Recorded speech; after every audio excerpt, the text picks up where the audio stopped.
Great, thank you. I'm Steve Chesler, Chair of the Environmental Protection Committee of Brooklyn Community Board 1. Welcome to our meeting tonight here on February 2nd, 6:30 via WebEx. We have 3 items on the agenda. One is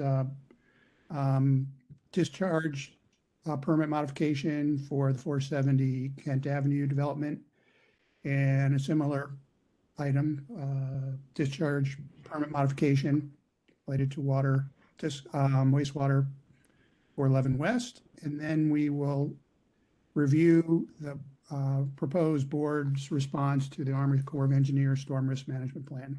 And then some old business and new business.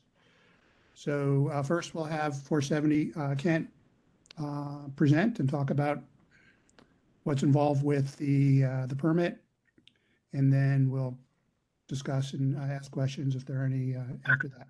Okay, so I will hand it over to you, Bill and Matthew. Great, thank you very much. I'm going to share so everyone can see that. We previously presented in front of the Environmental Protection Committee, and subsequent to that presentation, the DEC, state DEC, issued a speedies permit for construction dewatering. As we've been running that system, the flow rate is going to need to be increased, and so the state has indicated that that this will go through as a modification, and as part of the modification, we are currently in our public participation plan implementation, and part of that was reaching out to the community board. And so we're here again to obviously present generally what the plan is, but more to detail what the change is that we're requesting from DEC as part of the permit modification. 470 Kent is northwest of Division and Kent Avenue, across from South 11th Street. That's the slide that we have showing. And my name is Matt Carroll. I'm a professional engineer with Tennant Environmental. Briefly, as you may remember, the construction dewatering is necessary to support the new construction at the site. The groundwater, as part of that, gets collected, gets treated, and then is ultimately discharged to the East River. Because we're going to East River, it requires the speedies permit from the city. We're not going to any of the city POTW treatment works. So we're doing this in a way where we treat it so it can go directly to surface water instead of into DEP's facilities. Just a brief reminder, the site is in the New York State Brownfield Cleanup Program. So this is, have oversight with environmental remediation at DEC. And that's the DEC application number that's been approved, and the modification will remain under the existing application ID. This is just a quick overview of the system. This is the same system that was previously permitted, and I'll talk about the small changes that are going to be involved with the higher flow. And we had discussed last time is that this is it's a very typical construction dewatering approach, and not necessarily any novel approaches to what we're doing. It's a series of wells that collect the water, put it through a sedimentation basin, through bag filters, and then through carbon, and then that gets discharged under through an existing, or in this case, another permitted outfall. You can see that this is very similar at the end. Basically just modified it to say that DEC did establish a final list of contaminants already, including for they have there's a notice of complete application and a draft permit that's available. At the end of this presentation, I'll have a slide that has the repository with all the available documentation that you can see: our speedies permit, our joint application, Long Island well permit modification. So all of those documents are publicly available, and including the PPP, which gives an overview of what steps we're taking as part of public participation. So here's the proposed modifications. One, we wanted to note that there's no changes to the overall project. This is just to the dewatering in order to depress the groundwater to a greater degree, but nothing is nothing has changed with the overall project. So here are the items. We're increasing the flow rate. That's pretty self-explanatory. We want to be able to pump a larger amount of water because of that. And because of the soil types that we're seeing, they're a little more sandy, so the radius of influence has gone from 35 to 50 feet.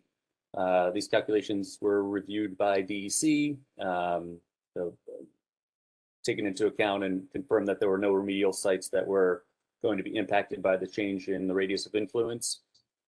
So the draft permit, they've signed off on this change in ROI. And the equipment. So basically, there are still be two pumps. There's operating at a higher with a higher flow rate, and then on the treatment system, because the flow will be higher, you need to add more of the same components. So there are more bag filters and there are more carbon vessels, and it's just to match what the flow rate is going to be through the pump.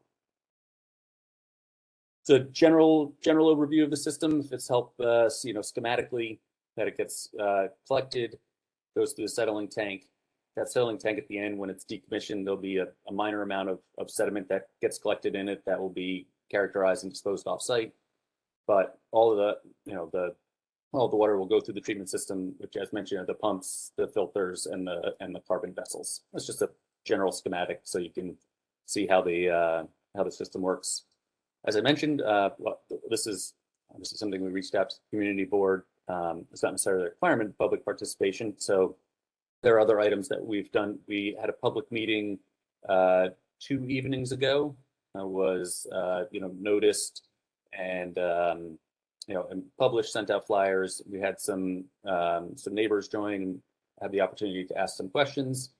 There's a document repository, as mentioned, that'll be available at the last slide. We'll pull this together. We'll note that we presented to the Environmental Protection Committee, and we'll create a progress report to DEC to review so they can see the work that we're doing and how that ties into their commissioner's policy for environmental justice and permitting.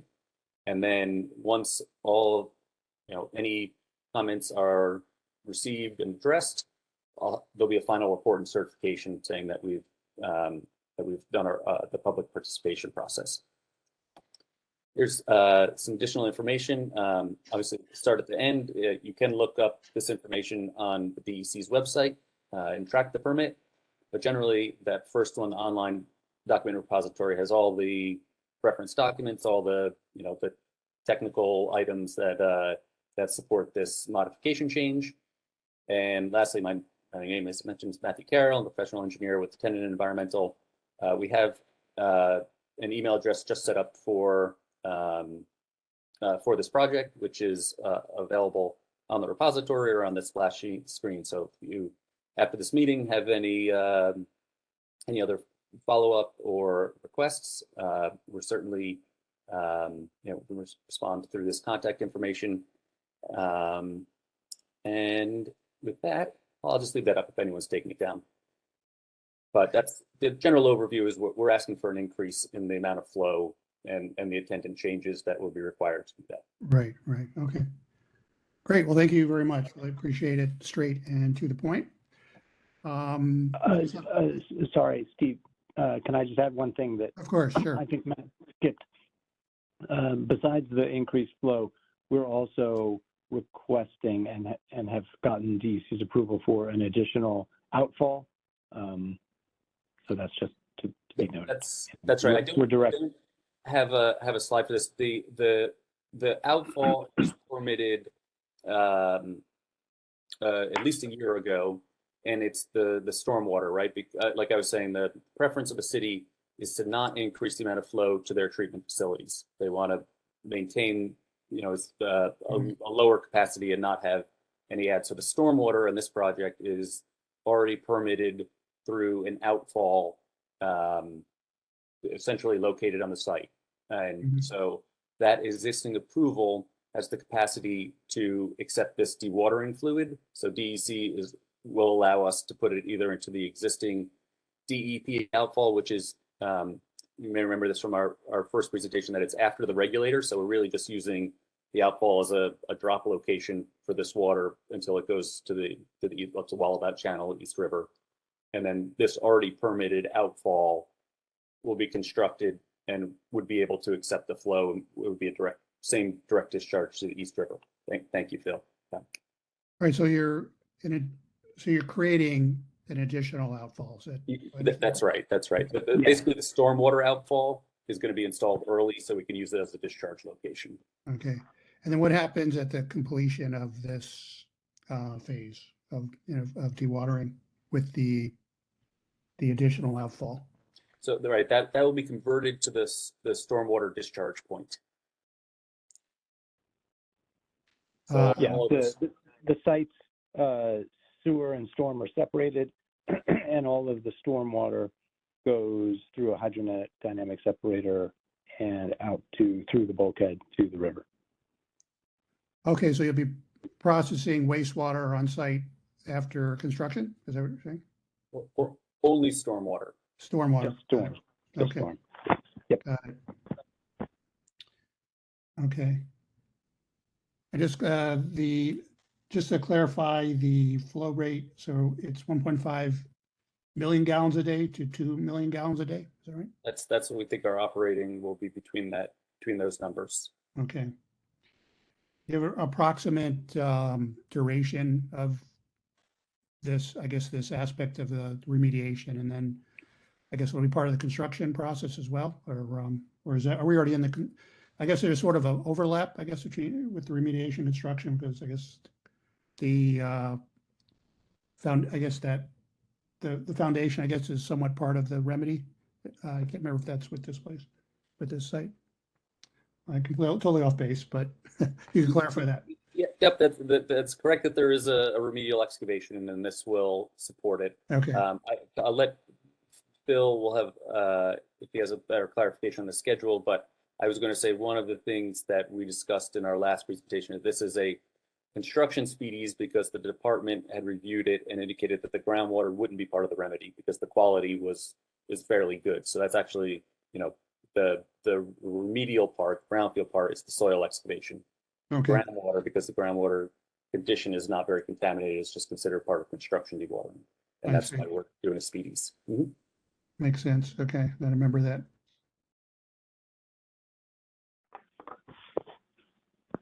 Good. Okay.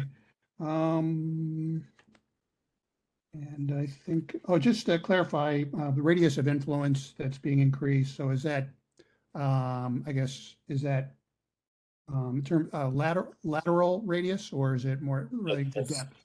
That's exactly right. Horizontal. Yep. Got it. Okay. All right. That's it for me. To any committee members, could you please stop sharing the Yes. presentation? Great. Thank you very much. Yep. Any committee members have questions or comments about this permit modification? No? Anyone else? Okay. All right. Well, I mean, I just think that we essentially proved the remediation or, when it came through previously, but I mean, just seeing the numbers straight out, 2 million gallons a day. But I hope it's, it's finished sooner than later. But anyhow, I guess I don't see anything abnormal about this. So just like I make a motion to approve the permit modification. The second. I second William Vega. Okay. Okay. We'll do a roll call. Steve Chesler, yes. Eric Brusadis, Yes. Corey Canton, Yes. Katie Denny Horowitz, Yes. Yoel Lowe, Trina McKeever, Ann Peterson, Bella Sable, William Vega, Yes. Laura Hoffman, Kevin Costa, and Kia Stewart. 1, 2, okay. So motion carries. There are no abstentions. So that is a thumbs up for permit modification. So Thank you very much to the committee, and we'll continue on with our work. And thanks for the time to present this evening. You're welcome. Thank you. We appreciate just, making contact on this and doing that. So, all right. Well, have a good evening. You too. Thanks again, Okay. guys. Thank you. All right, moving on to item number 2, Speedus permit modification for 11 West. We have presenters in the house. We do. The engineer for the Okay. project is here, Mr. Ariel Chemerinsky. Okay. Ariel, do you have a presentation?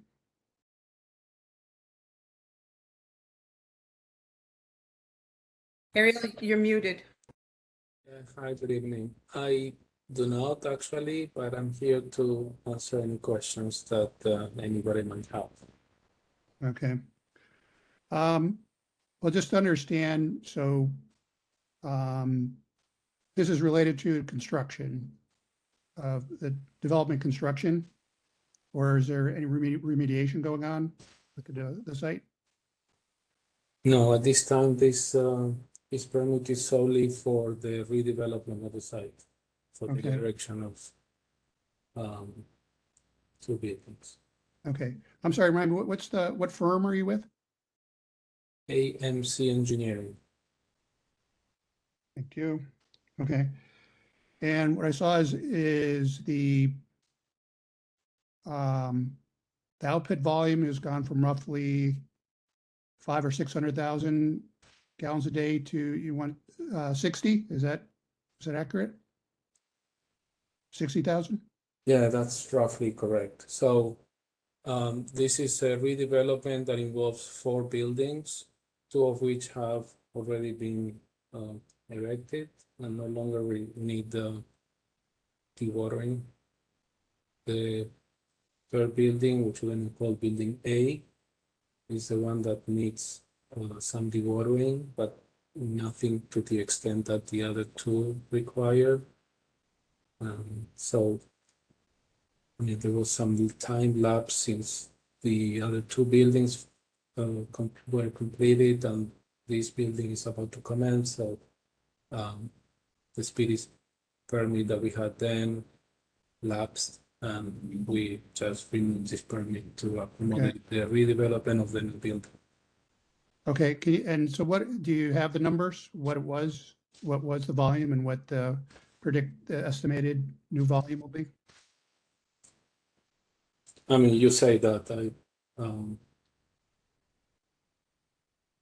I do have the numbers. I have to look for them. Okay. So the new proposed outflow discharge flow is 63,360 gallons per day. And this came from, I think it was 600 or something. Right. Okay. So Where- it's quite a substantial difference. So now we're running off really known data. We know exactly what to expect from the dewatering activities. This new building doesn't go as deep as the other 2 were going. So we have better understanding and information of the subsurface conditions. Okay. And just remind us how the water is being treated before it's released? So we have the treatment consists of a settling tank, filter media, activated carbon, and the discharge. So it's a full treatment system. We have already proved that we meet the very stringent discharge limitations into the East River. Can you repeat, what was the second one? Let me just share my screen so that maybe for the Okay, um,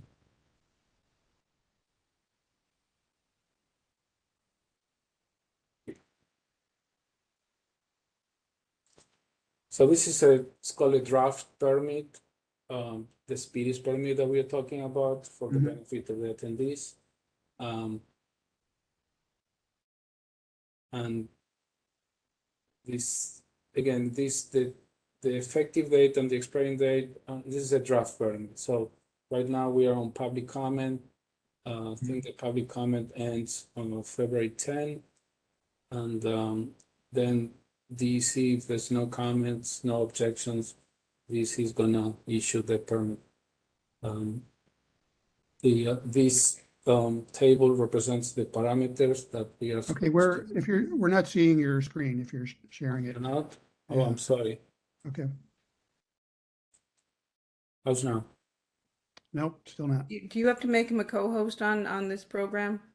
No, you should just be able to hit the share button at the bottom and Okay. Yeah, I did the share and I have the I don't know screen. if Joanna needs to give him permission to do it, I'm not sure. But usually it's available. Yes, I passed it on to him. Okay, great. Here it thank is. you. It's up. Okay, there we see it. Okay, so you see the speedies permit on my screen? Yes, we can make it full screen. I mean, That's okay. I made it full screen on my screen, so, okay. so, All right, so this is a draft speedies permit. This is what we Right. get from the state. Yeah. Eventually, it's TBD. These are gonna fill out when the permit is issued. okay, yeah, so, the, you're giving me the three the three phases of treatment. The settling tank, So this is a schematic of the treatment. It's a settling tank. It's a filter, a media filter, and activated carbon, and then it goes into the effluent, into the Great. effluent. and how's it, where is it being released? Is it going through a CSO or something? It goes into the East River via an existing outfall. It's a private outfall on site. Okay. Got it, okay. Any committee members have questions or comments about this? Yeah.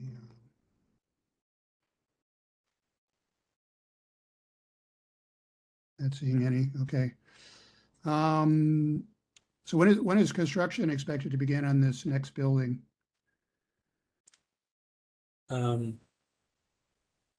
Linda, I'm not sure, but to have information to that effect.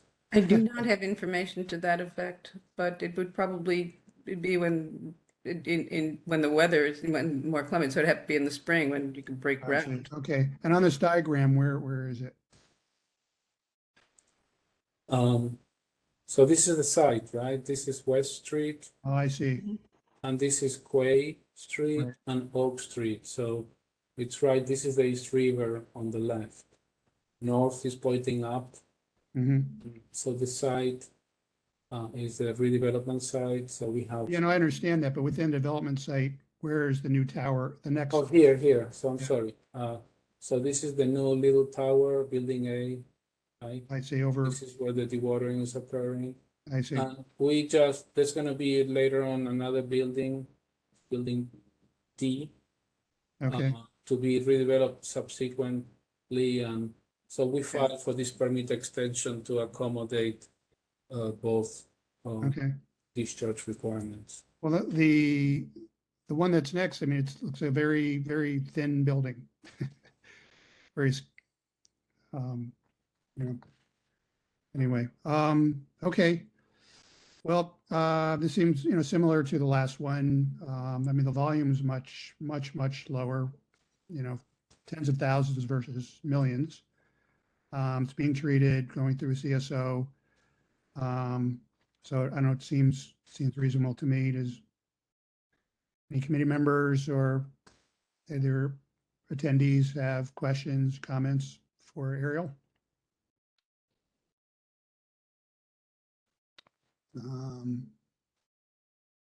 Okay, all right. Well, you know what, Steve, I can ask a question. It's Katie. for it. So I live on West Street, so I know that area pretty well. And I'm curious, are you in contact with obviously you know that there's a lot of construction going on West Street and at that corner in particular. So are you coordinating efforts in terms of the truck traffic and, you know, there's a lot of sanitation issues on Quay, for example. So are you able to kind of offset some of that around that corner so that the folks who are walking from the folks who are walking along West Street, you know, which is where the Brooklyn Greenway is, walking, you know, north from Bushwick Inlet Park, that it actually is a more pleasant experience during construction? I think I can answer that for you, Katie.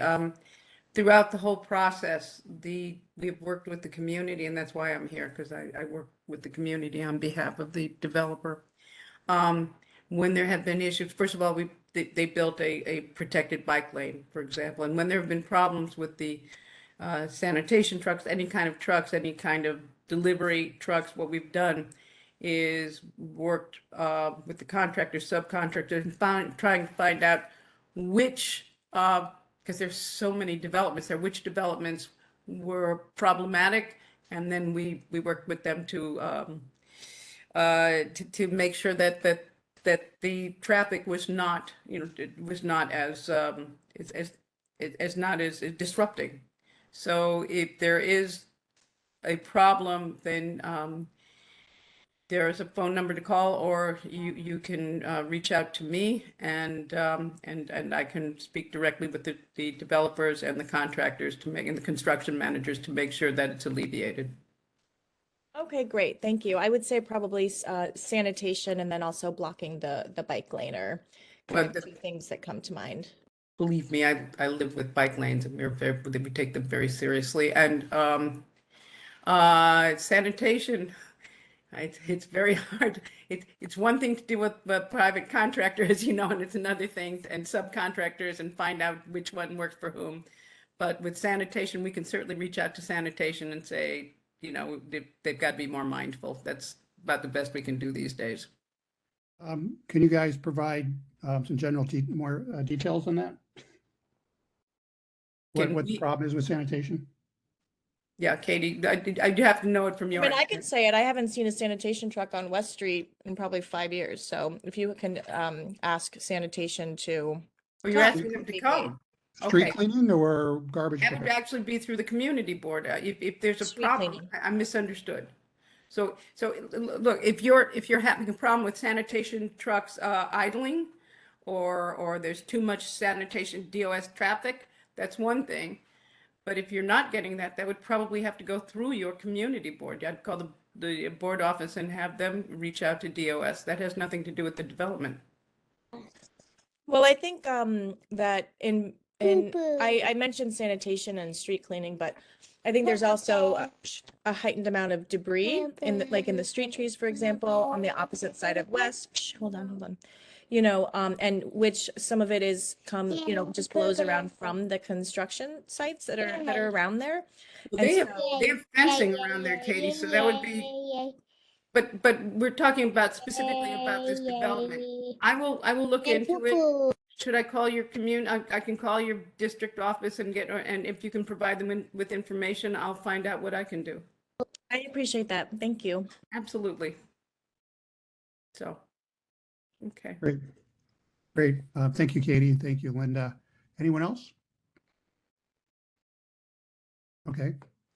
Then like a motion to approve this SPEDIS permit modification for 11 West. Do I have a second? William Vega seconds. Thank you, William. Okay. I'll do a roll call vote. Steve Chesler, yes. Eric Brusadas, Yes. Corey Canton, Yes. Katie Denny Horowitz, Yes. Yola Lowe, Trina McKeever, Janice Peterson, Bella Sable, William Vega, Yes. Laura Hoffman, Kevin Costa, and Kia Stewart. Okay. That's 5 yeses, no nos, no abstention, motion carries. Great. All right. Thank you very much, Ariel Thank you and for your Linda. time. Thank Great. you. And I will call the board office and Thank start you. working this out tomorrow. Ariel, could you please email your presentation or to the board? So I can include it in our report. That'd be great. Okay, Unless we have, that's what we have already. Linda, I'll send that to you and you send that to distribute that. Right, I'll send it to your district manager and he can, and so that you'll have it for your full board. Which, by the way, what I show is a public document, no? This is the actual, it's a draft, it's in draft form, but it's Okay. public, it's a public permit, it's a permit that is foilable. Yeah, we have some, I think we have the permit application. We just like to make it more expedited so that the board office can include it in Yeah, I just have to write my their report agendas. tonight and submit it tomorrow morning. So, Okay, he'll send it to me tonight and I'll send it over to your board office first thing in the morning. awesome. Thank you so much. Thank you. All right, have a good night. Thank you. Thank you Thank very you. much. Thank Bye-bye. Bye. Bye. All right. Okay, moving on to the main event.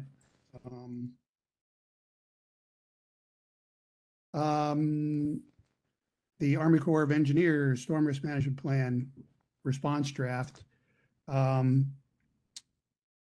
you know, I would say drafted a document based on participation at the meeting that we had with the Army Corps, where they presented the plan, and then our hearing that we had in January.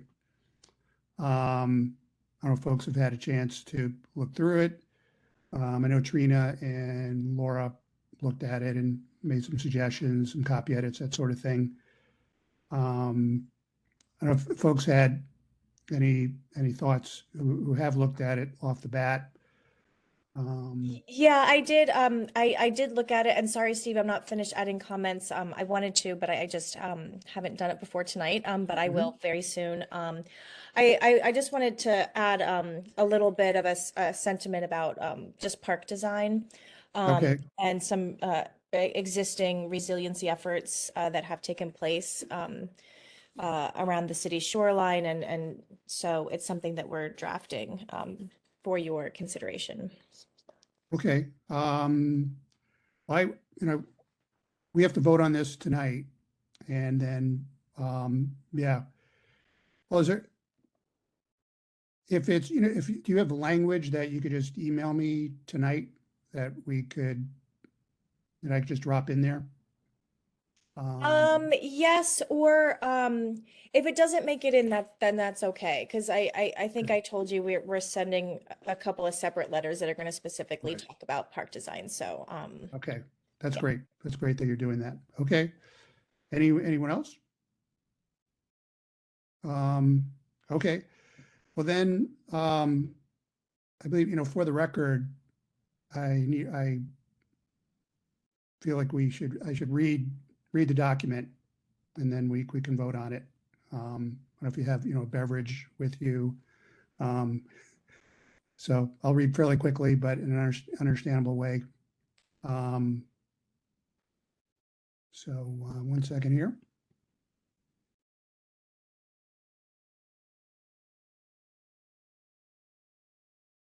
I'm going to share my screen because I dropped some graphics in there. So here we go. So hopefully, should be over, roughly 15 minutes or so.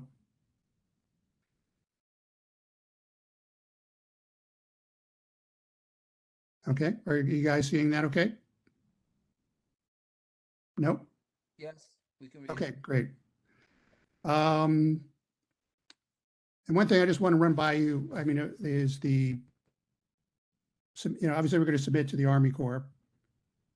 But, if I am recommending sending to both our U.S. senators, our Congresswoman Nydia Velázquez, our state senator Krista Gonzalez, Assembly member Emily Gallagher, Brooklyn Borough President Tony Reynoso, our council members Lincoln Ressler and Jennifer Gutierrez, the contact at DEC, who they're the non-federal partner, Matthew Glebus, and Sherry Mui, who's a senior policy person with the Mayor's Office of Climate and Environmental Justice, who is the lead city agents on this. I thought about including like parks and DOT and city planning, but they've indicated they're deferring to this agency, to climate and environmental justice.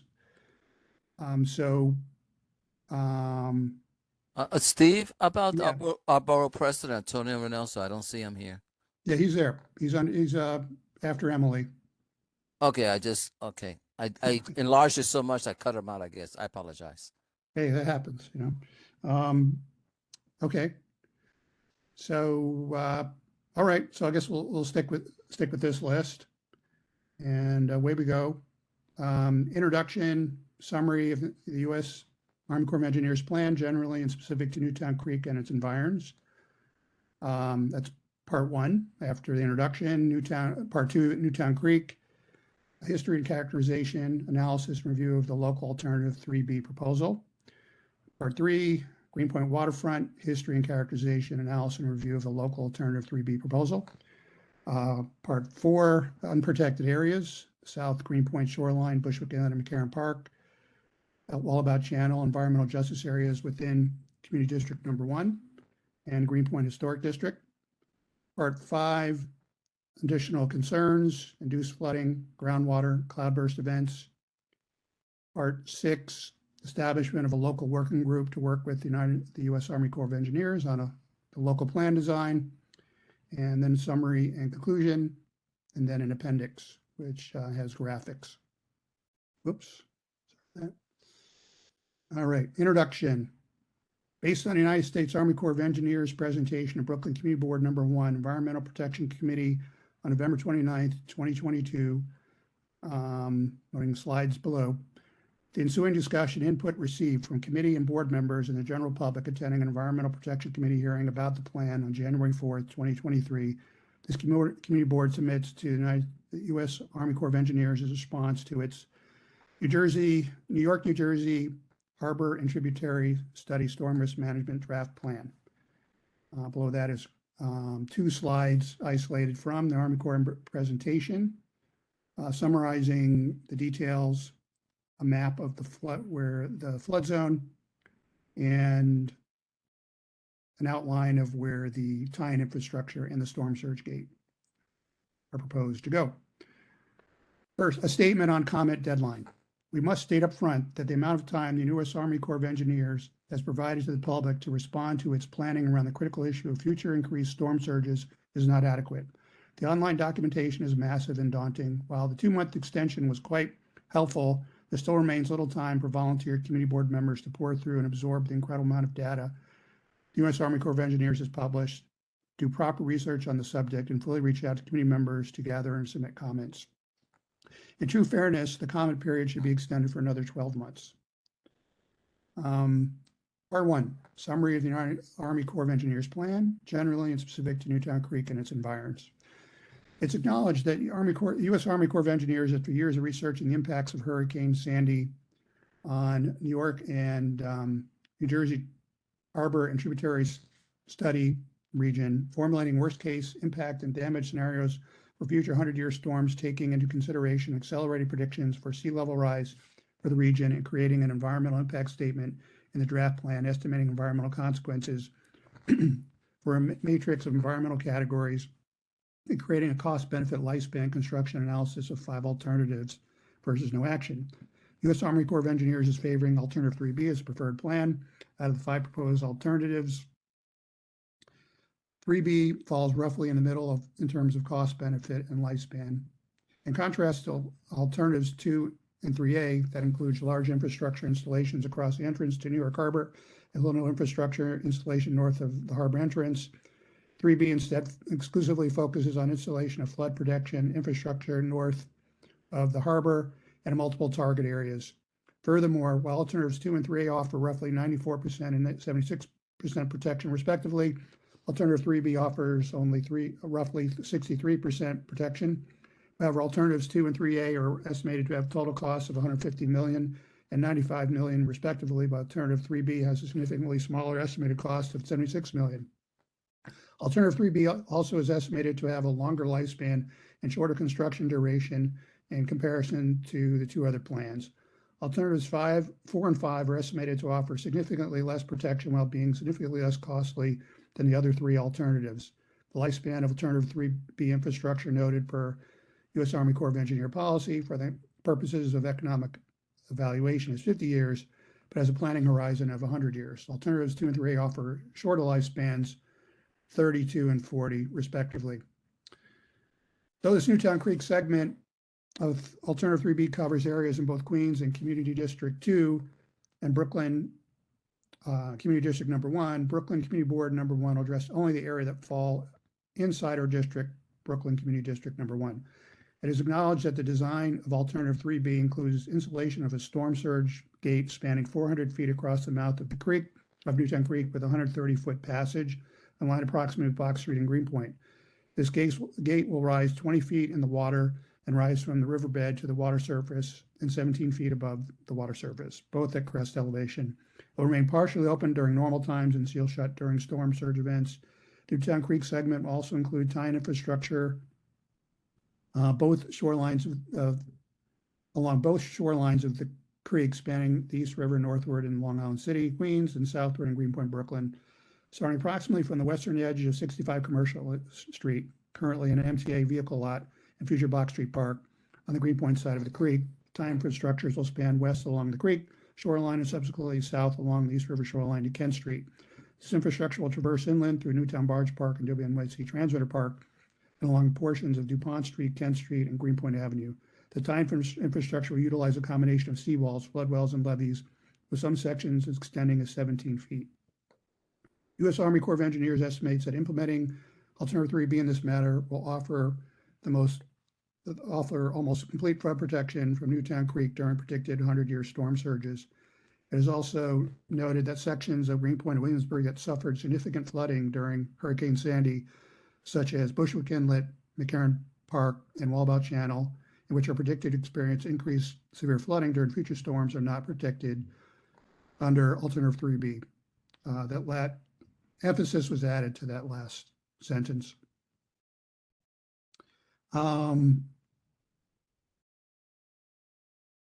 Before I read on, I just want to know if folks feel like all or, if that first section is really necessary. I had a conversation with Trina about it, and she felt like it wasn't necessary. But I was feeling like, for the record, it was important to note, acknowledge what the details are on the ground, that they're proposing. I was wondering if any folks had, thoughts about that. I think it's a good idea to have some background in there.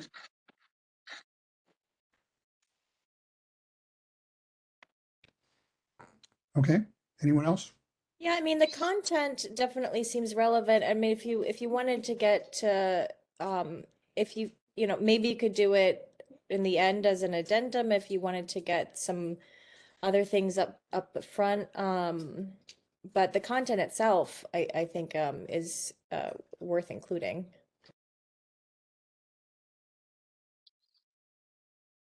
I agree. It's Eric.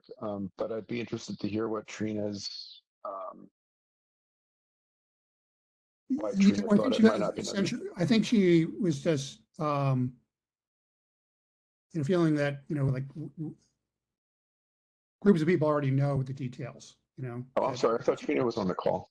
Oh, no, she's not. No, this. Okay, I'm sorry. Yeah, she just gave me feedback offline. Got it. Okay. Yeah.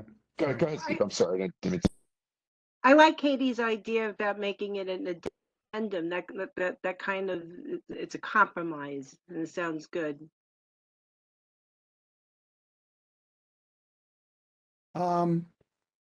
Yeah, I see that. I'm just wondering if, say,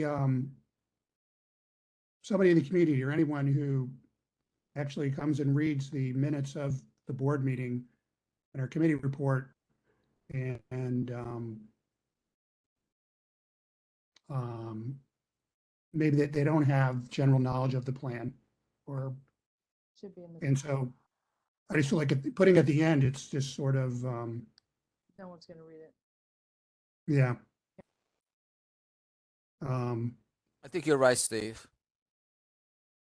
Yeah, me too. Yeah. That's a Yeah, good at point. the end of the day, this is for the Army Corps.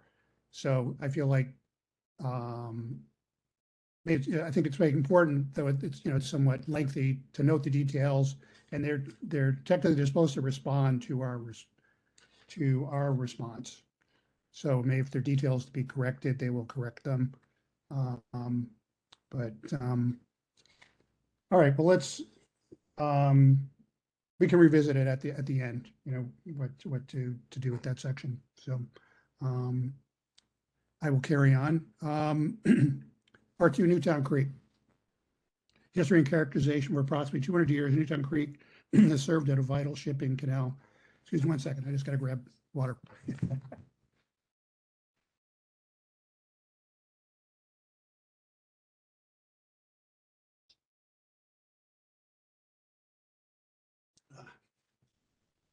Okay. Its banks were inundated with heavy industry that included oil refineries, manufactured gas plants, smelting operations, metal foundries, chemical plants, glue factories, and animal rendering plants. Today, the creek is surrounded by such industries as major oil storage facilities, metal recycling operations, natural gas operations, asphalt and concrete plants, one of the largest wastewater treatment facilities in the United States, Newtown Creek Wastewater Treatment Plant. It's also dubiously served as a major recipient of raw sewage during olden days and to this day, as the creek is the target of 13 combined sewer overflow outfalls, which during rainfall events dump up to 1.61 million gallons of sewage per year, as noted in the New York City Department of Environmental Protection CSO Long-Term Control Plan 2017 into this water on a regular basis. As a result of these historic uses and abuses, and Newtown Creek was designated a Superfund project by the Environmental Protection Agency. Additionally, due to the extensive legacy of chemical contamination as a result of these heavy and consequential uses, the long duration of sewage outflow, New York City has yet to comply with the 1972 Federal Clean Water Act. And to add insult to injury, along the creek in eastern Greenpoint exists the Greenpoint oil spill, the largest terrestrial spill in the U.S., 17 to 30 million gallons, from the Meeker Avenue Plume Superfund site laden with chlorinated solvent contamination. These long-standing perpetual toxic circumstances have made the creek one of the most polluted waterways in the United States. During storm surge events, land adjacent to the creek and connecting areas flood extensively along its almost 4-mile extent, especially near its most polluted branches at the front. Just want to add that links are inserted here to the long-term control plan, to NOAA's description of Newtown Creek, and a link to the Superfund's site at EPA, DEC's website for the Greenpoint oil spill, EPA Superfund site for Meeker Avenue. Subsection B, plan review analysis in regard to Newtown Creek. As expressed by community board committee members and general public, emphasized, it is imperative that residents and businesses be protected from interacting with Newtown Creek floodwaters who at face value embrace the estimation that the storm surge gate proposed for the creek through alternative 3B will protect the neighborhood from flooding contaminated creek water during a 100-year storm event. Concerns and recommendations: inhibited tidal flow. Tidal flow works to clean the creek water, especially during rain events when the 13 CSO outfalls are discharging over 1 billion gallons of sewage in the creek annually. We're deeply concerned that the gate, both in its closed and partial open state, will inhibit this process. Number two, undermining the long-term control plan. New York's long-term control plan to reduce sewage pollution in the creek is deeply necessary for its compliance with the Federal Clean Water Act, which it failed to do since the Act's enactment in 1972. The city's plan, which was approved by the New York State Department of Environmental Conservation, will include constructing sewage retention tunnels to divert and hold sewage during rain events. In conjunction with other facets, this plan is estimated to reduce sewage in the creek by approximately 60%. We are concerned the gate in both positions could inhibit the functioning of these measures. Conversely, the Army Corps of Engineers could create additional infrastructure, emphasize, to retain additional sewage during rain events to increase the sewage reduction percentage to well beyond 60%, figure the community finds grossly inadequate. Under the long-term control plan, over 464 million gallons of sewage would still be discharged into the creek during rain events. Since U.S. Army Corps of Engineers has noted that adequate drainage must be designed into this plan, enhancing the LTCP remedy could serve dual purposes. Number three, contradicting the Superfund contamination remediation and recontamination concerns. We are concerned about the gate interfering with the federal Superfund remediation process and its potential to cause recontamination. The Superfund investigation process has already taken over 10 years, and the feasibility study, risk assessment, remedy design, record of decision, the remediation itself will take decades more. It would be catastrophic if this remediation project was damaged by the construction and operation of the proposed storm gate. The risk management plan must be designed in concert with the EPA and the community watchdog entity, the Newtown Creek Advisory Group, to achieve the best and safest outcome for remediation and storm risk management, and consider alternative designs for the latter. Number four, negative impact on shipping navigation. The plan estimates there to be shipping delays due to surge barrier closures. Oil, garbage, and sludge are just a few of the essential items that move in and out of the creek on a regular basis. The barrier would impact the vessels from shipping out sludge and other essential shipping, as well as hazmat emergency access that may affect the creek, considering its highly contaminated state and industries existing along the creek, working with noxious substances and products. Number five, seek an alternative to the proposed storm surge gate design. Sealing off 2/3 of the creek permanently will have severe negative consequences for the natural cleaning process the river and creek tidal action provide. This process is a key supporting element of the long-term control plan. It would be much more preferable to deploy vertical lift gates instead of a narrow horizontal moving structure connected to sealed barriers, or measure with similar flexibility that would allow much more profuse tidal flow. C, rising sector gates used with the Thames barrier with a link to that project, which protects central London and the United Kingdom from storm surges by utilizing raisable gates. In its open state, it will allow vessel navigation and promote almost complete uninhibited tidal flow.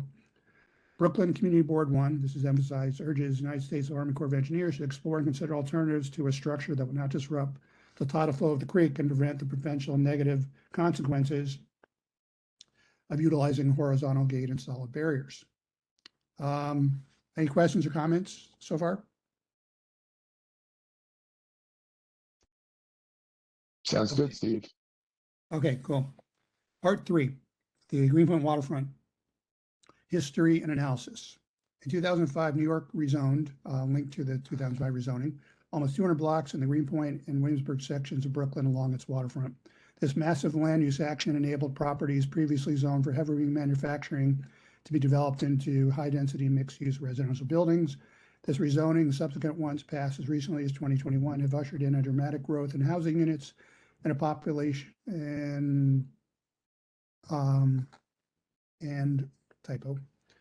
population into this area.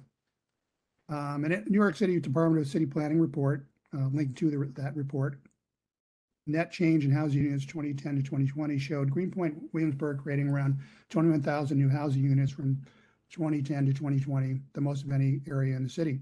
This building boom has continued until the current day with thousands of new units under construction or planned.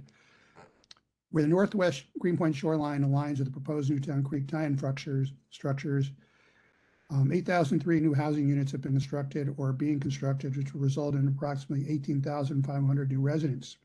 In the environmental impact statement created for this rezoning, the open space section, chapter 5, with a link to that, details the incredible deficient amount of open space that existed prior to the rezoning and the very modest improvement to this amount as a result of the rezoning action. The city's open space ratio back then was 1.5 acres open space per 1,000 people, far less than the 2.5 acre goal that it has set for neighborhoods.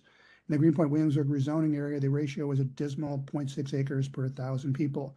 Realizing that the rezoning would greatly exacerbate this deficit, the city committed to creating approximately 40 acres of new open space to help mitigate the enormous impact of the rezoning in terms of a vast increase in population and building density. Compromising the 40 acres with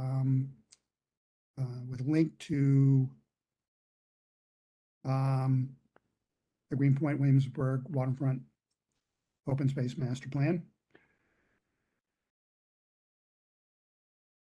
New open space to help mitigate the enormous impact of the rezoning in terms of a vast increase in population building density. Compromising 40 acres would be, comprising the 40 acres would be 2 waterfront parks, Bushwick Park and Box Street Park, the renovation and expansion of another, Newtown Barge Park, and the creation of a connecting 2-mile waterfront esplanade, which would be a requirement of waterfront property owners to develop along with creating new high-density residential buildings.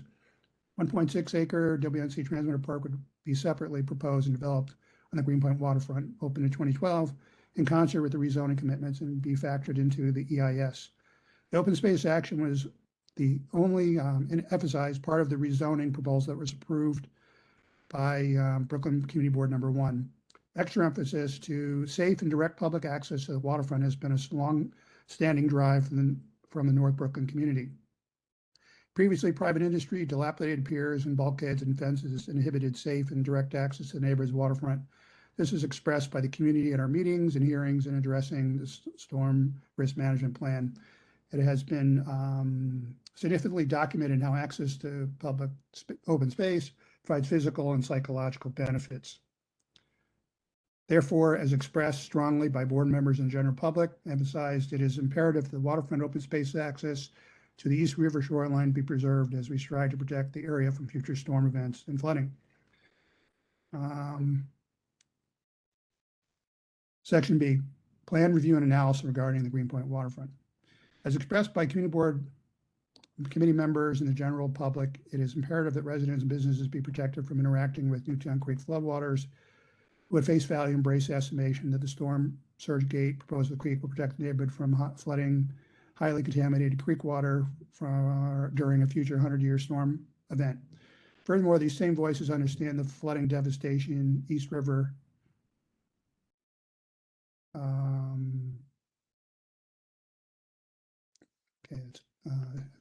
flooding twice. Furthermore, these same voices understand the devastation East River flooding inflicted on Greenpoint and Williamsburg during Hurricane Sandy, and that future 100-year storms predicted to produce increased devastation, and managing this risk along the waterfront is paramount.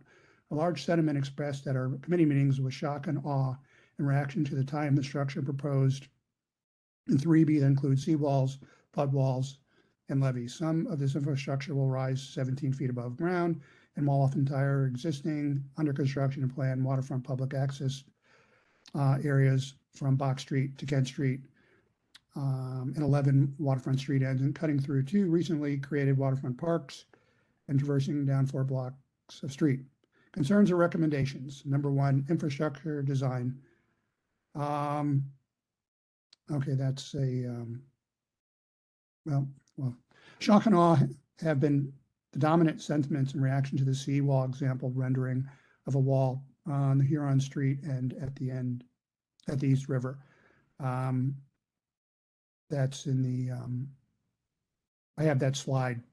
I put that in the appendix. I'll show you the appendix at the end.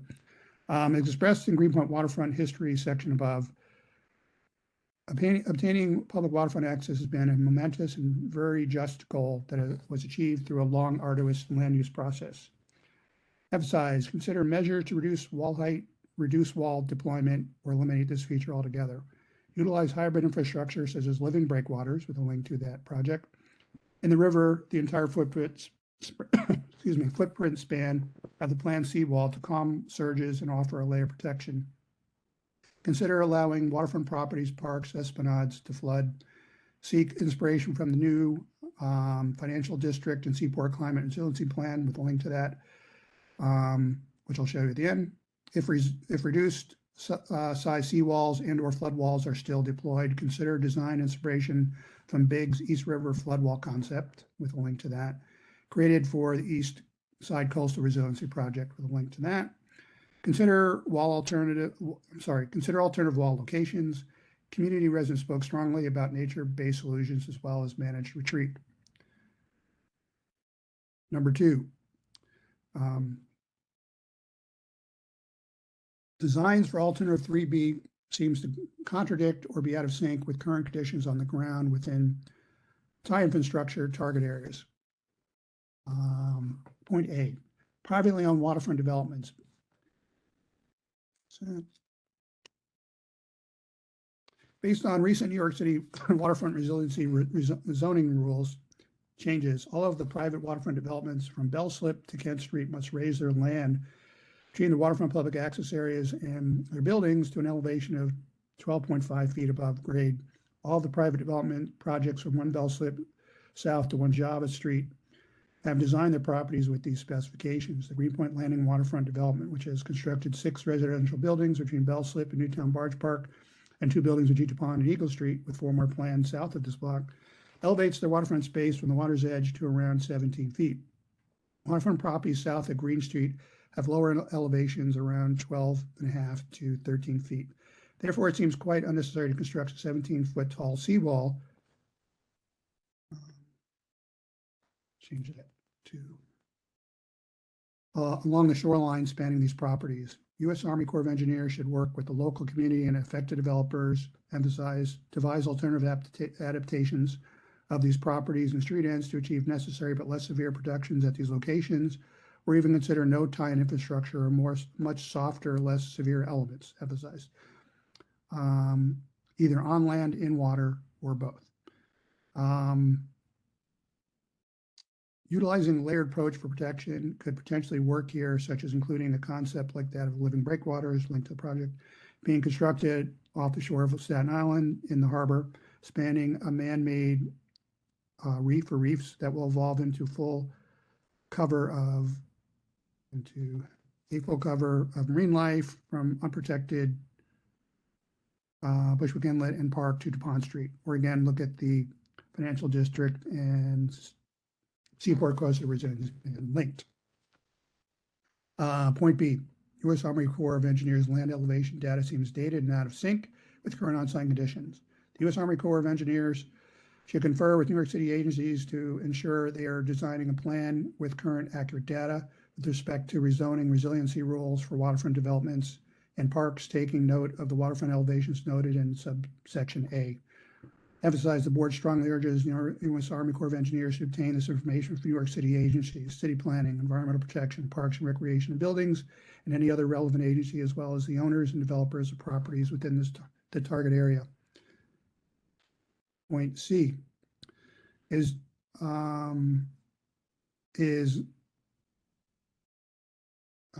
Army Corps of Engineers using Newtown Barge Park's current design and land elevation specs. Newtown Barge Park was specifically redesigned for storm surge resiliency and reopened in 2019. 12.5 foot tall, I'll change it high berm was construction between the turf field and the waterfront esplanade that serves as a flood mitigator. U.S. Army Corps of Engineers should take into consideration the current conditions in this park and modify and reduce the scope of the infrastructure planned in this location. Consider an element that is much less severe and large than a flood wall. Our long sought after park with waterfront access and view should have its essence preserved. Additionally, there is an emergency sludge loading dock at Barge Park.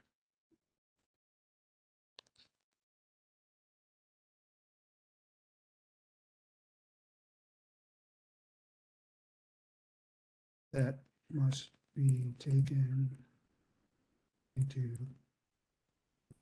consideration. Okay. Point D is U.S. Army Corps of Engineers using accurate land elevation data for WNC Transmitter Park. As the committee should have seen, the Friends of Transmitter Park submitted a letter detailing their concerns and issues or recommendations for the plan as it relates to that park. I'll include it in this response. WNC Transmitter Park, another cherished open space oasis on the waterfront, has existing additions that the Army Corps of Engineers must consider in forming their plan design. The private property adjacent to the eastern border of the park built 160-foot wide, 8-foot high concrete separation wall. See Appendix 2 figure with a graphic image there between their property and the park. Google Earth notes the elevation of the park along the span between 12 feet and 13 feet. The Army Corps of Engineers should consider the water's edge of the park has an elevation of 4 feet that gradually slopes up to 12 feet to 13 feet in the eastern 1/3 of the park, and there exists an 8-foot high border wall at this peak elevation, creating 20+ feet of flood protection. Point E, planned Greenpoint Avenue flood wall will block a parking ramp and retail businesses on the blocks affected and traverse a hill. See Appendix Figures 3.6. Army Corps of Engineers Alternative 3B proposed construction of flood wall along 2 blocks of the northern side of Greenpoint Avenue, connecting from WNC Transmitter Park at the street's terminus up to Franklin Street. Current on-the-ground conditions must be taken into consideration. The north side of the block of Greenpoint Avenue from the park to West Street consists of an active driveway ramp to 11-story apartment building, 13 Greenpoint Avenue / 30 Kent Street. See the attached letter from the owner of the property, which the committee should have seen, expressing his dismay about the plan and summarizing why. And 7 row house buildings with existing or planned retail on the street level. It seems completely untenable to place above and above 10-foot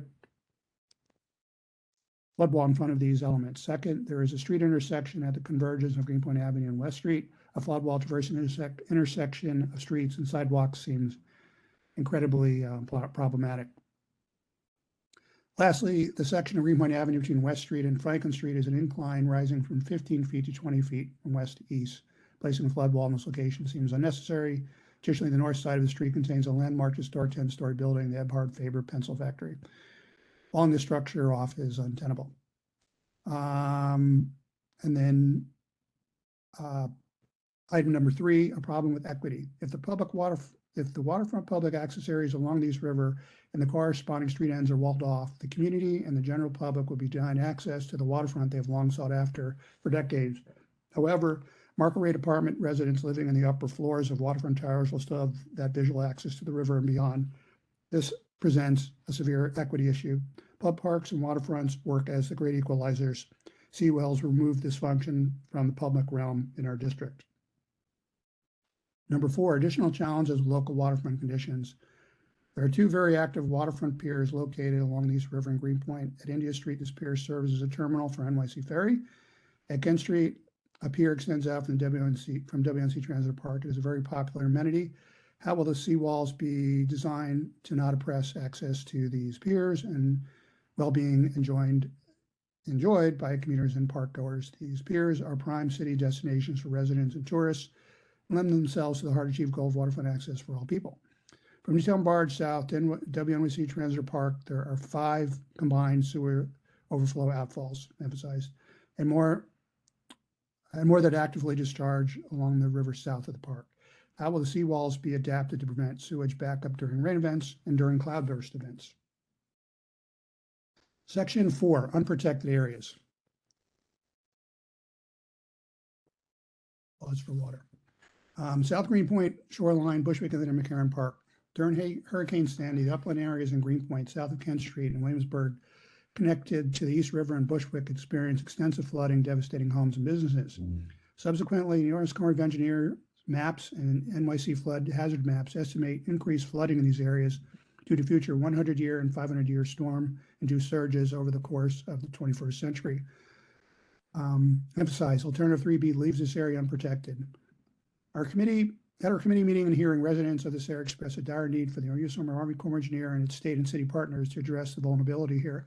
2/3 of Bushwick Inlet, a waterfront public space promised to the North Brooklyn community bordering East River, encompassing Bushwick Inlet, remains undeveloped. This could be an incredible opportunity to create a significant nature-based defense against future storm surges, one that could be less costly than man-made structures and serve the original core purpose of providing long-promised open space to city residents in a unique, engaging way. Beyond storm surge mitigation, the park could also be designed to mitigate cloudburst events and promote biodiversity. While the north and south shorelines of Bushwick Inlet can be and have been designed with land elevation as the park is developed, the thin strip of land between the eastern edge of the inlet and Franklin Street will rise only 9 feet high. The U.S. Army Corps of Engineers and its partners should consider hybrid migration measures in the East River's mouth of the inlet.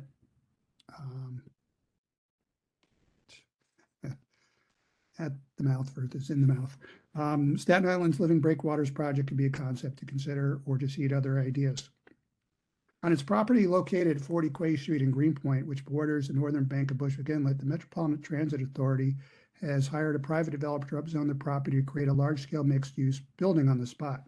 One of the prime challenges to devising a protective remedy for the Greenpoint shoreline is a deep lack of real estate to enable less severe mitigation measures. Private Greenpoint waterfront developers have developed massive hardscape structures less than 100 feet from the water's edge, making protection measure design more complicated for these developers, the community, the Army Corps of Engineers, and its partners. Rather than commit the same mistake at the 40 Quay Street property, the MTA and New York State should develop the property into public green space where nature-based measures can be designed and deployed and enforced, and while also helping to decrease the open space deficit for this neighborhood, whose population density continues to increase immensely. Section B, Greenpoint Historic District.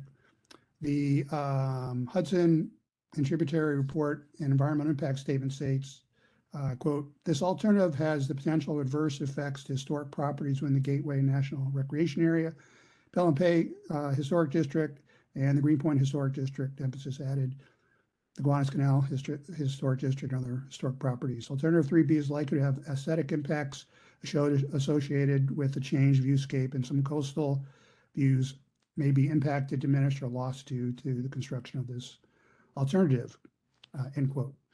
In 1982, New York City designated approximately 10 blocks in Greenpoint, Brooklyn, roughly bordered by Kent Street, Greenpoint Avenue, Callard Street, and Franklin Street as a Greenpoint Historic District linked to the designation.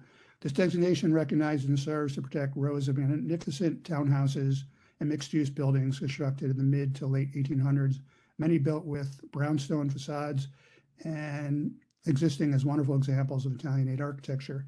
Is in an area rich with beauty and history and part of Greenpoint's DNA. New York flood hazard maps, with a link to that, those maps, show future storm surge flooding threats ranging from encroachment of the district's edge to the area's full inundation.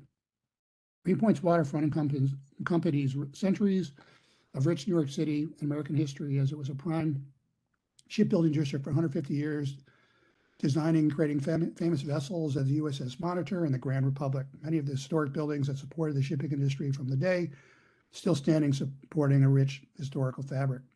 Falling off this history would be devastating to the local community and historians. Let's think outside of the box with alternative protection measures that can best preserve our local fabric as well. Section C, Wallabout Channel and environmental justice areas within Brooklyn Community District 1.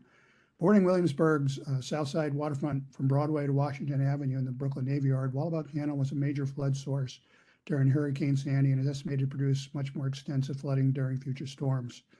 This flooding will affect upland sections within environmental justice areas, linked to the city map, with those displaying those areas. Parens, zip code 11211, Saddling, Flushing Avenue. Annual wastewater outfall from channel located CSOs number NC-014, the largest in the entire city, and NC-013, amounts to approximately 550 million gallons annually. Therefore, residents of this area will be subjected to an existential threat of incredibly polluted floodwater. The U.S. Army Corps of Engineers and its non-federal partners must address this area not currently covered under Alternative 3B.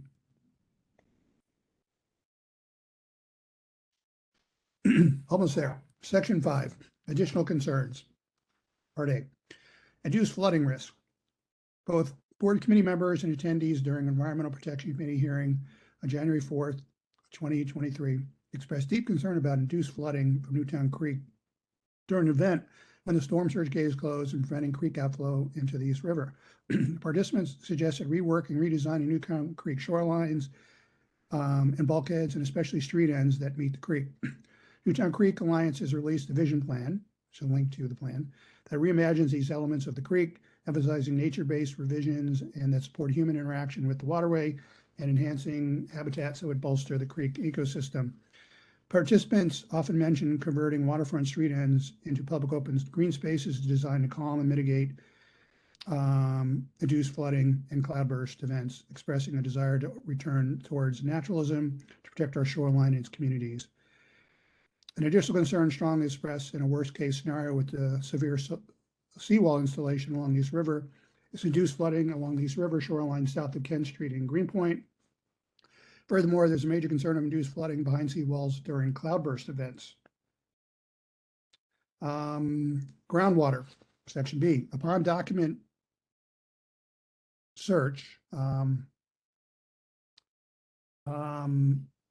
think we can change that to New York, New Jersey, HATS.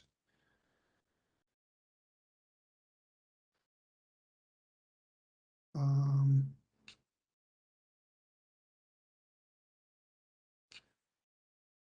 just going to put the New York, New Jersey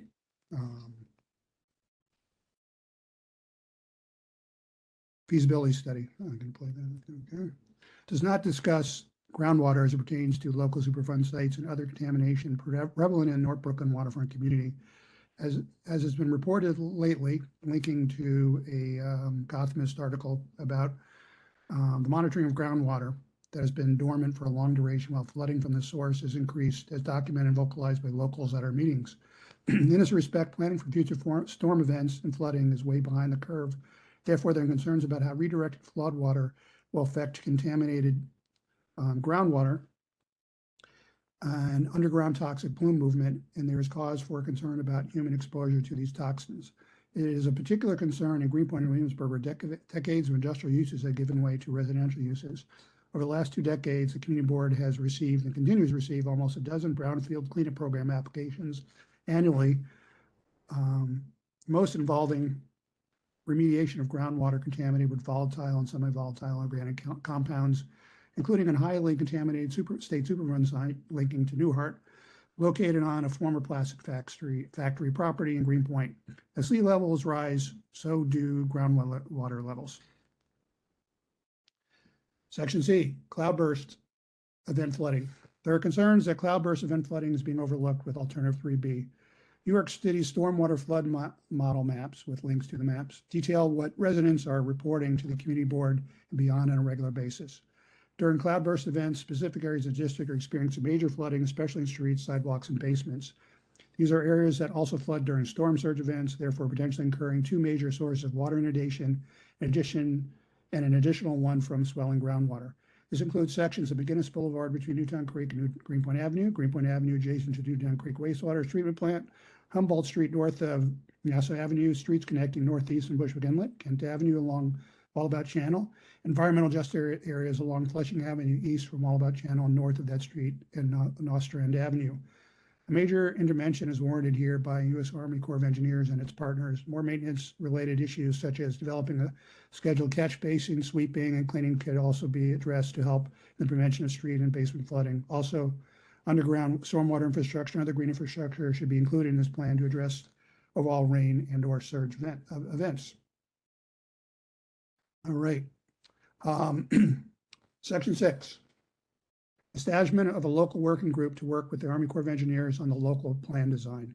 Given the incredible small window of time provided to communities by the Army Corps of Engineers to respond to this massive plan with enormous permanent consequences for neighborhoods, including North Brooklyn, the representatives of Brooklyn Community District Number 1, who are members of this community board, call for a creation of a community advisory group or a community board-based task force to work directly with the Army Corps of Engineers and methodically collaborate on the planning, design, and construction details of alternative 3B or another alternative that might be selected for the duration of the project. In Manhattan, New York City created a CAG linking to it with the local community to work and design through the design and construction of the East Side Coastal Resiliency Project. To work on the Newtown Creek Superfund site, Newtown Creek CAG, linked to the CAG, was created to forge a collaboration and communication between local Brooklyn, Queens community, Environmental Protection Agency, and other entities. Both of these CAGs have functioned well to serve the communities and projects they are working on. These are good examples of a just method for the public and the government to meet big climate-related challenges before us and creating a protective remedy. Finally, Section 7, Summary and Conclusion.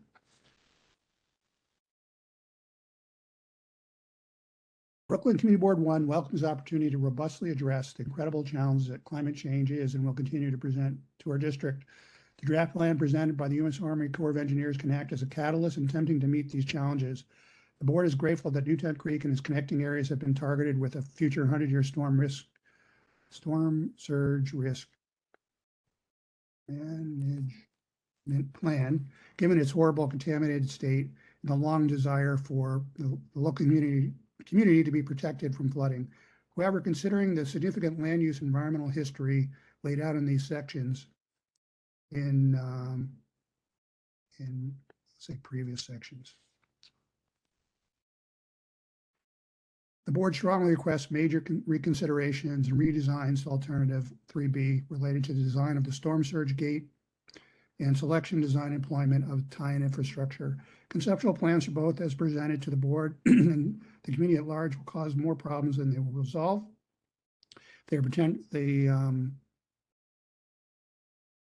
Well, let's say potentially. They're simple and blunt. The board requests remedy design with much more nuance and thinking outside of the box, or that is much more flexible and multi-layered. The board is deeply concerned about the U.S. Army Corps of Engineers calculation designs that are not being composed of accurate current land elevations and design, especially with respect to waterfront developments and parks. It is also deeply concerned about the U.S. Army Corps of Engineers lacking accurate awareness of topography and conditions on the streets, such as existing building access and street level businesses and hills. We request the Army Corps of Engineers to embrace critical concerns about combined sewage overflow outfalls, induce flooding behind proposed infrastructure and downriver, and peril existential flood threats to waterfront areas that are not protected or covered by Alternative 3B, rising groundwater levels, cloudburst events, and some of which affect environmental justice areas in our district and just outside it.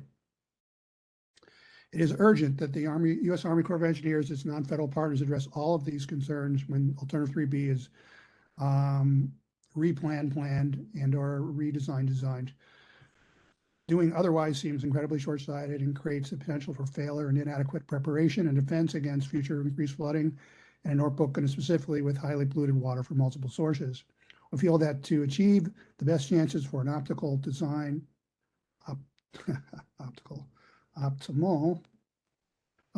outcome is to do so with community-based design and communication. Brooklyn Community Board number 1 requests the Army Corps of Engineers create a community advisor group with the neighborhood of North Brooklyn to work collaboratively, robustly, and thoroughly to design, planning, and construction of Alternative 3B or another selected storm risk management plan. Over the last 100 years, our community has overcome a myriad of environmental challenges. We are wholeheartedly ready to face this current challenge of storm surge risk and other flooding threats together with the U.S. Army Corps of Engineers and its non-federal partners. And then here's our appendix, the Army Corps slide with the Hudson Street end wall rendition. And then this is the border wall that exists in Transmitter Park between the private property and the park. It's 160 feet wide. This is on Greenpoint Avenue, just out to the park. This is the new building, the new restaurant space, and a parking ramp entrance on the right. This is looking east from the dead end by the park, and see, businesses lining both sides of the street.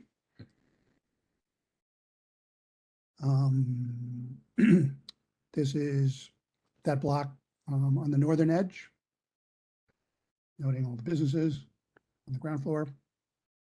And this is the view of Greenpoint Ave from West Street looking up to Franklin, noting the incline and the pencil factory building. And this is just a screenshot from the East Side Coastal Resiliency Project that Big created. If you're going to do a wall, and then this is the financial district Seaport Coastal Resiliency Plan.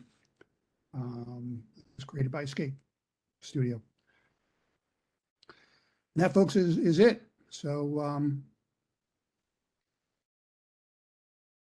Can you read that again? yeah, sure. That's good. I bet it was 15 pages and not 1,500 pages. Yeah, there's any other thoughts, or is there anything that anything that stuck out that maybe might want to just amazing work, Steve, first of all. And second of all, the point, I guess we just, absorbed this because we've lived through so much of this fight to get the waterfront space and everything else. And all of a sudden we're looking at a 20-foot wall. It's just kind of insane, but I'm glad that you keep reinforcing the point that we've been fighting for this waterfront for, 2 generations, at least. So I don't know. Thank you, Steve, for this work. Thanks a lot, Eric. No, I'm happy to do it. Just feel like just had to be done. Yeah, it's very well done. Thank you.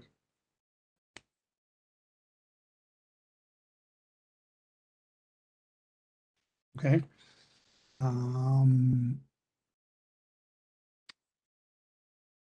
Okay, so I'm gonna stop Yes, sharing. Steve, I just wanted to add that I had read it earlier, and as you know, I didn't actually have anything to add to it because I think it's comprehensive and a really great job. But just to voice that as part of the committee. Great. Thank you.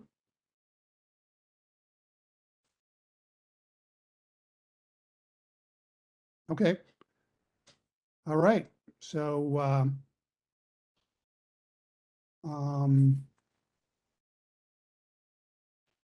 Do we I need guess, a motion or? yeah, so a couple of things I might want to add to the motion besides just, I think as I was going to be too voluminous to read at the community board. I assume Dallas would want to read 15 pages of that. So opposing, I'll assuming this is approved by our committee, is suggesting, sending it when the report is sent to the board, that we're going to vote on this as written. So the board must read it, and then I'll summarize it during the committee reports. That sounds reasonable to people. The other thing is Lincoln Ressler's office, our council member, and Congresswoman Nini Velasquez's office and others are organizing a big town hall to get, to do more community mobilization and informing. It's going to happen on the 23rd, but I'd like to propose that I read a summary of our, response there. And if anyone else wants to join in. Yeah, I think that's it. Yeah, okay. So yeah, could have It's the 23rd, Steve. yeah, it's gonna be from 7 to 9. They're just putting together the social media for that and the flyers. And it's gonna be at Triskelion Arts in Greenpoint. Oh, okay, sure. Okay. It's a dance studio on Callier, Yep. right? Callier or Oak, guys? Callier, Callier Triangle Callier. across from the bike shop. Okay, We'll be there to support you. okay. Steve, you did an amazing job. Oh,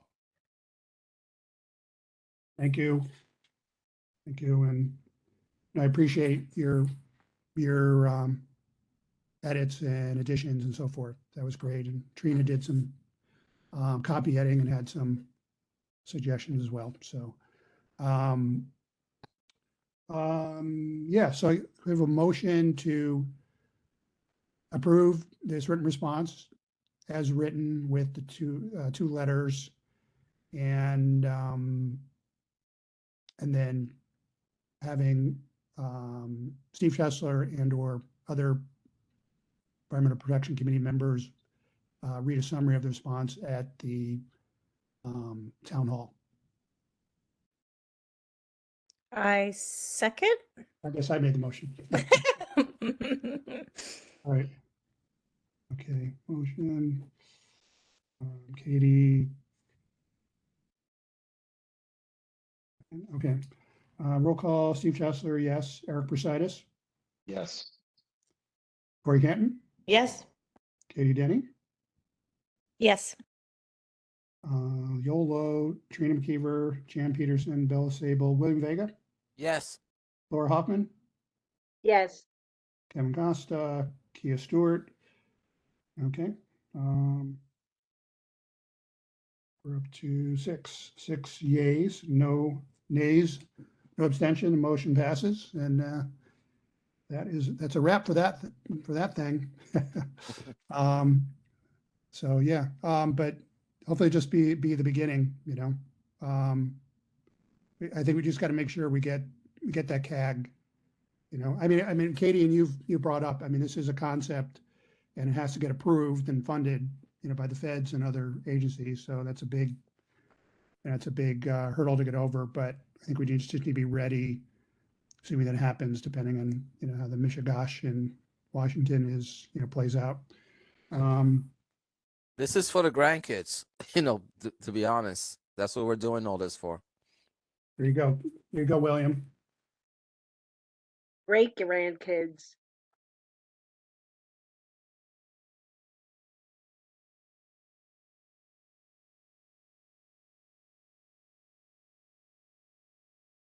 Those are important comments. Okay.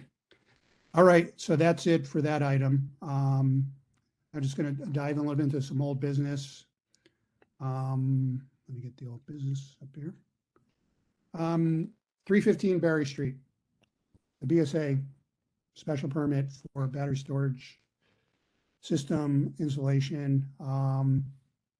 The fire department, we requested to come in and talk about how they're going to approach safety, extinguishing a fire on the roof.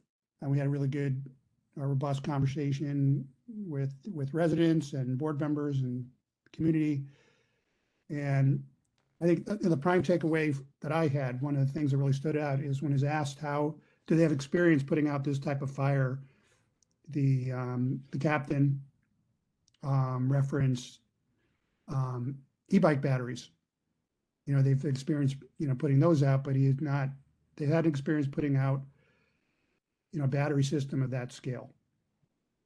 And so, I don't know, did anyone, you know, did that stick in anyone else's mind, or other things that stuck in their minds? Yes, and then FDNY, you know, their safety, their fire procedures, they practice. There's no way for them to practice or know this. And it's putting our neighbors at big risk.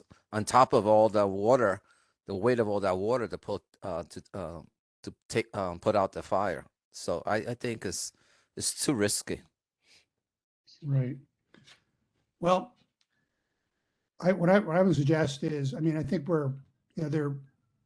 they postponed, the applicant postponed their hearing with the BSA until March. But I feel like, you know, I'm not sure how much farther the board can take this. You know, I feel like we had to do due diligence to advocate. You know, the tenants keep coming to the board and to the committee. And so I just wonder if we should submit a follow-up letter to the BSA, just summarizing the presentation and just noting that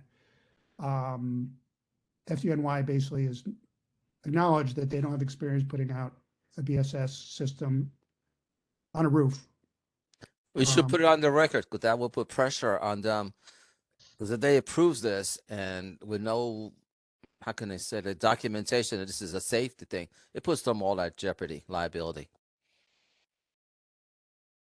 I mean, I guess I would want to know if they're if it's happened before. I mean, they might not have experience because it hasn't actually happened. In which case that would lend me to believe that it's actually not a fire hazard if it hasn't if there's concern about it, but there isn't a history of it.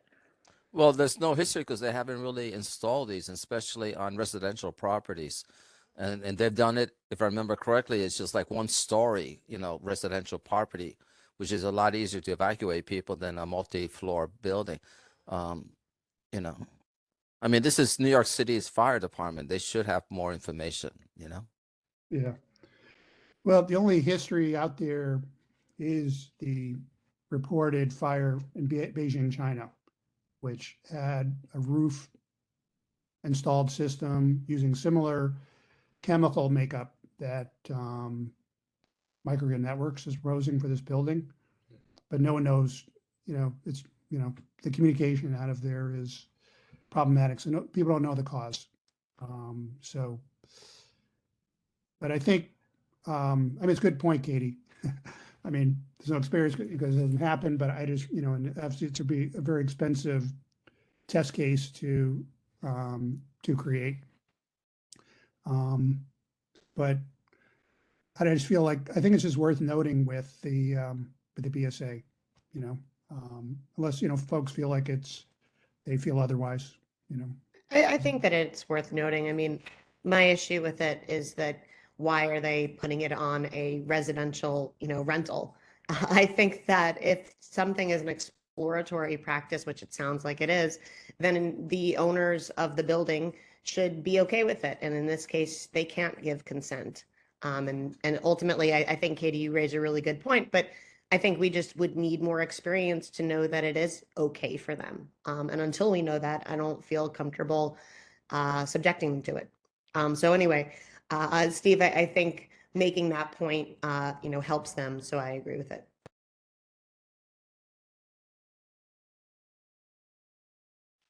Okay. Yeah, and I also think of, it's really for us to make suggestions, but there's a rezoning that's going to come through the land use committee for 230 Kent. It's the property south of Trader Joe's. It's M14 right now, and they want to add some residential, and then, it's the size of a property that, they like for 15 because it's big. But then they want that, they keep emphasizing the location near this power grid. And I feel like that's kind of in that vicinity, but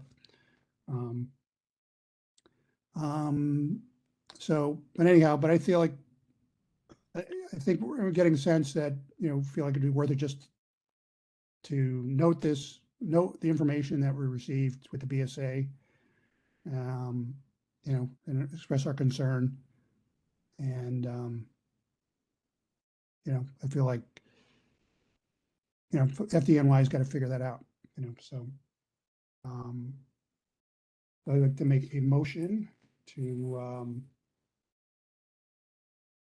send a letter to the BSA,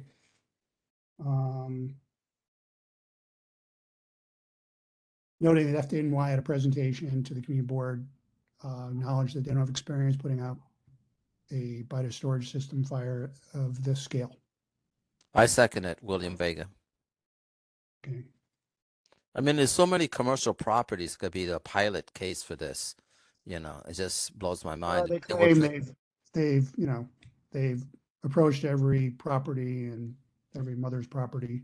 I hard to believe in our neighborhood. There's so many one-story manufacturing are just storage areas or garages that have they're not operating. They would be ideal. And once and that's not occupied by people, and it's one story. So I don't get it. Yeah. All right. Roll call vote. Steve Chesler, yes. Eric Mercedes. Oh, we lost. Oh, here he is. Eric? Yes, sorry. Yeah, it dropped out. Thanks. Yes. From Corey, Canton, Katie, Denny? Yes. Joel, Trina, Jan, Bella, William Vega, Yes. Laura Hoffman, Yes. Kevin Costa, Kia Stewart, 6 yes, no nays, no abstention, motion carries. Okay. Moving on to 210 Greenpoint Avenue, former Speedway service station in Greenpoint Ave in McGinnis. I think it's just mainly, well, we've received a response from DEC regarding reacting to our response, worrying about off-site contamination and lack of testing there. And they just reiterated they're confident that, the contamination hasn't migrated and isn't necessary to test off-site. So I don't know if folks want to do anything about that further. I mean, what came up a lot in the last discussion was just the visibility issues and, the visibility and walkability, given the barriers of the sidewalk and, on McGinnis Boulevard. So, I don't have anything further to add, but that definitely seemed to percolate to the top of people's concerns. Right. Hey. Sorry. Yeah, I have a there's visitor. oh, nice. What was I gonna say? It is a transportation issue, and I sat in on the public safety committee that day, and we had FDNY there, and I forgot to ask her about that turn visibility, because they had initially said that it was okay, just to get off the environmental just for 2 seconds on this. They had said that the visibility was okay for the fire department, but I kind of wanted to put it on her radar. So I still need to do more follow-up with this. This is going to be ongoing, because Yeah, there's the whole okay. issue with like how it's permitted and everything else. But I'm keeping an eye on it. So. Okay. Yeah. So the board issued a letter to FDNY to check out, make sure they have proper turn radius and clearance with FDNY vehicles turning south on the McGinnis, clearing those barriers, and they basically acknowledge they're going to check it out and get back to us. So we'll see what they say. Here soon. Okay. That's 315 National Grid. Never really gave us a clear. We were asking about the biogas system that they that went online at the wastewater treatment plant. We were asking for details, and they didn't really give us details. I don't know if we want to follow up on that or not. Okay. It's getting late. Newhart, I just have, I don't know if folks have been seeing the notices from the developer, but they're installing the barriers right now, both off-site across the street where the school is supposed to go, but around the actual site itself. Putting in what is called the corrugated sheet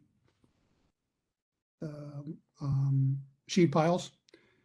And then on the other side, they're doing, it's more of a fill kind of situation, a different type of barrier over there. So that's happening. I guess we just have to monitor that. But it's just, it's pretty wild that that's actually going on. Okay. All right, that's it. Does anybody else have any other old business? Okay. Any new business? I just want to add just a reminder that the EPA is presenting at the full board on Tuesday about this, the project, the status, and they're going to present for 20 minutes. So if you want to have some questions or comments in mind, go to the the site website. So that'll be great. That'll be good. They're coming in to do that. I'm sorry, you broke up just a little bit and I didn't catch the EPA's presenting. Yeah, they're presenting, we invited them to present to the full board. And they're doing so at this Tuesday's meeting. Okay, thanks. And, yeah, so if you happen to attend, you could testify or, actually, yeah, they're not allowing the general public to ask direct questions right in the virtual mode. You can do, is that right, Joanna? Only board members are questioning presenters in the virtual format? Yes, you can sign up via our website to speak at the next meeting by, to speak at the next meeting by 2:00 on Tuesday is the deadline. Okay.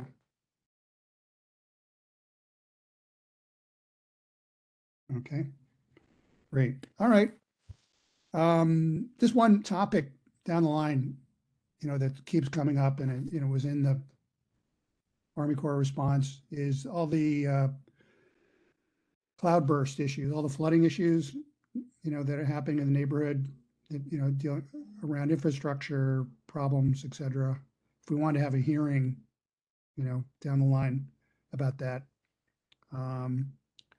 What's interesting is that at the Land Use Committee meeting last night, Brooklyn City Planning was there. They said they received a block grant to study Coney Island and Flushing Avenue, kind of on the border between South Williamsburg and Bed-Stuy, because it chronically floods. And so the city is kind of moving into that direction to fill in, I guess, where the Army Corps isn't. But I don't know, it's something to think about, because I know like Erica and Evelyn keep bringing it up, and Broadway Stages brings it up. It was interesting is, I asked Alex Summers if he knew the name of the former body of water that existed prior to the development there, and he didn't know offhand. So immediately I contacted Ward Dennis, who's the community's resident historian, and he sent me about 6 maps. And sure enough, just like Bushwick Inlet used to be the mouth of Bushwick Creek that flowed up, to McCarran. So there was Wallabout Creek that went from Wallabout Channel kind of down Flushing Avenue, and there's sort of a wetlands around where where this area chronically floods. As similar to Bushwick, McCarran Park. That's where there was sort of a wetlands around there. So I don't know if that's still a factor. They filled and drained those areas, but anyhow. Yeah. What was cool is that we, in our committee meeting yesterday, Euler Land Use Landmarks, we have Steve and Eric. So I encourage them to engage the community. Specifically, we have, the environmental protection transportation chairs. So hopefully they will, follow up and engage, not just one committee, but all of us that have this, it's impacting all of us. Good point. Good point.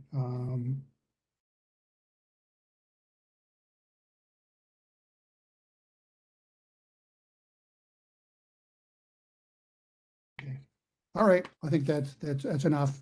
Hey guys, thanks so much for indulging with the response and the old business. And so we'll move onward. Maybe things will simmer down a little bit for the environmental committee. We've been on kind of a tear for the last year, but now we're in the front lines, so it's going to be interesting. Yeah, well, we'll see. We'll see. I know. Take care, neighbors. I got to run to another meeting. Take care. All right. God bless. Have a good All night. right, thanks a lot, guys. Joanna, night, thank you very everyone. much. Have a good night. Good night, everyone. Bye. God bless. Good night. Thank you all.